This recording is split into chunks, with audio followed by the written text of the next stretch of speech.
Halo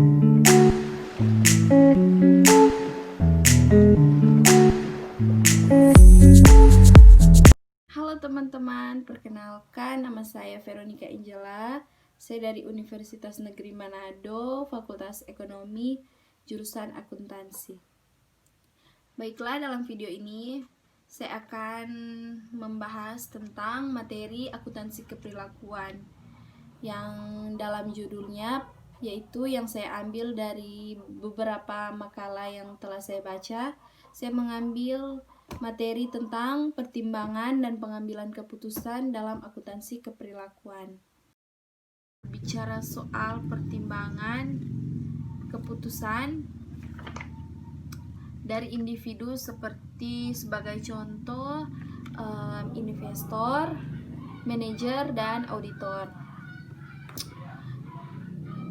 Pertimbangan dan pengambilan keputusan menjadi isu yang sangat penting bagi praktisi dan peneliti akuntansi.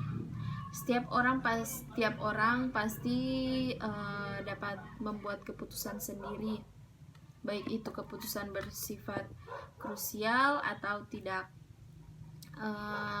Pengambilan keputusan ini dibagi menjadi dua, yaitu pengambilan keputusan yang bersifat krusial dan pengambilan keputusan bersifat non krusial.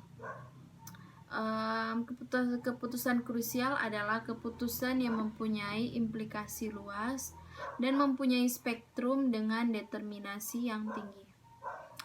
Yang berikut keputusan yang bersifat tidak krusial atau non krusial adalah pengambilan keputusan ringan yang tidak mempunyai kebermaknaan dan dapat mengakibatkan kejadian yang besar akan terjadi.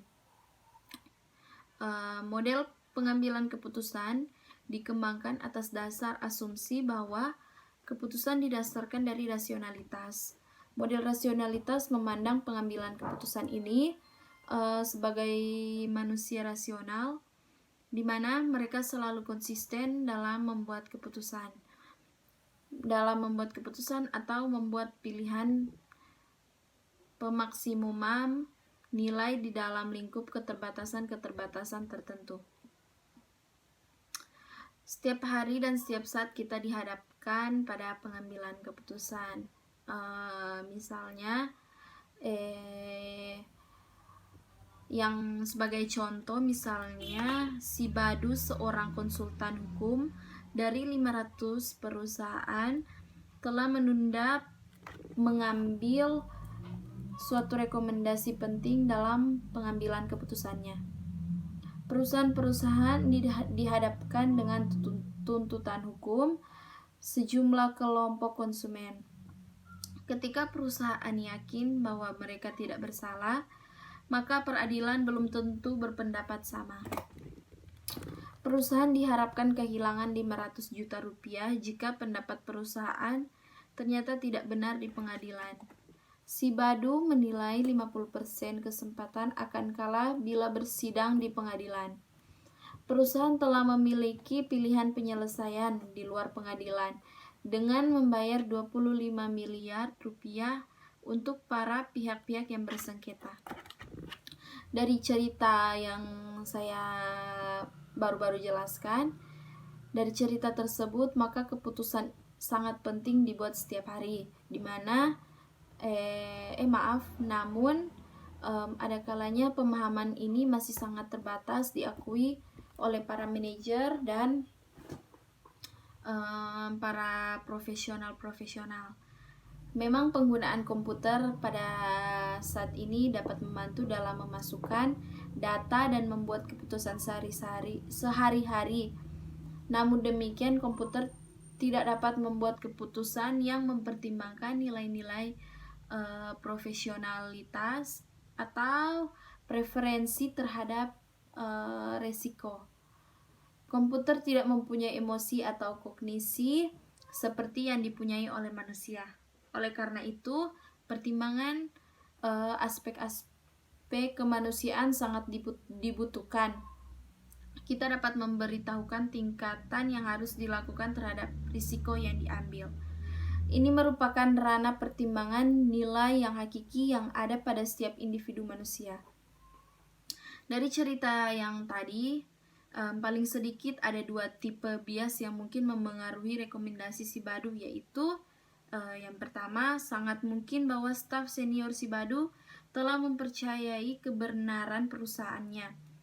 Yang kedua, berkaitan dengan penyimpangan memahami permasalahan atau kerangka permasalahan yang oleh si Badu mungkin mengidentifikasi situasinya.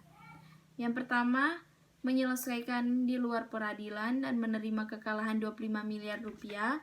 Yang kedua, mengajukan gugatan ke pengadilan dengan harapan 50% peluang kekalahan dari 50 miliar rupiah. Yang ketiga, menyelesaikan di luar peradilan dan menyimpan 25 miliar rupiah yang dikalahkan di pengadilan. Baiklah, itu poin yang pertama yang telah saya jelaskan, yaitu poin pertimbangan dan pengambilan keputusan. Yang kedua, poin anatomi suatu keputusan. Pertimbangan berkaitan dengan aspek pengetahuan pada proses pengambilan keputusan. Untuk memahami pertimbangan, pertama kita perlu mengidentifikasi adanya unsur-unsur dalam proses pengambilan keputusan yang dibutuhkan dalam pertimbangan. Pertimbangan situasi keputusan sebagai berikut. Yang pertama, seorang lulusan salah satu perguruan tinggi terbaik ketika mencari suatu pekerjaan, memilih pekerjaan apa yang akan dilakukan. Contoh yang pertama. Contoh yang kedua, seorang pemilik perusahaan model Ventura yang sedang menghadapi pertimbangan sejumlah proposal dengan pembiayaan yang rendah, memikirkan proyek mana yang akan dibiayai. Ada 6 langkah yang secara implisit atau eksplisit diterapkan. Ada proses pengambilan keputusan secara rasional untuk tiap-tiap situasi. Yang pertama yaitu menentukan permasalahan. Yang kedua, mengidentifikasi kriterianya. Dan yang ketiga, mengukur kinerja. Yang keempat, menciptakan alternatif. Yang kelima, mengukur nilai alternatif dari setiap kriteria. Yang keenam, menghitung keputusan yang terbaik atau optimal. Baiklah, kita masuk ke itu poin yang kedua. Sekarang kita masuk ke dalam poin yang ketiga, yaitu bounded rationality.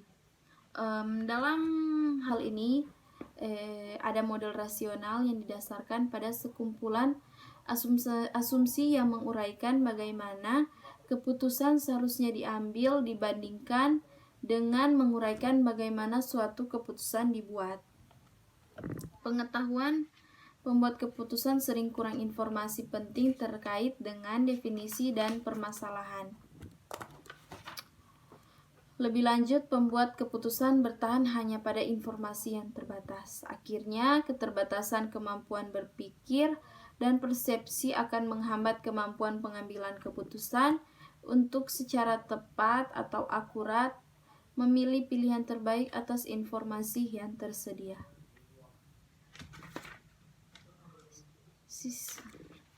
Baiklah, itu tadi yang poin-poin yang dapat saya jelaskan kepada teman-teman atau saudara-saudara. Semoga video ini dapat menambah wawasan dan dapat bermanfaat bagi para pelaku, misalnya pelaku akuntansi atau manusia-manusia. Itulah sekian dari penjelasan singkat saya. Saya ucapkan terima kasih.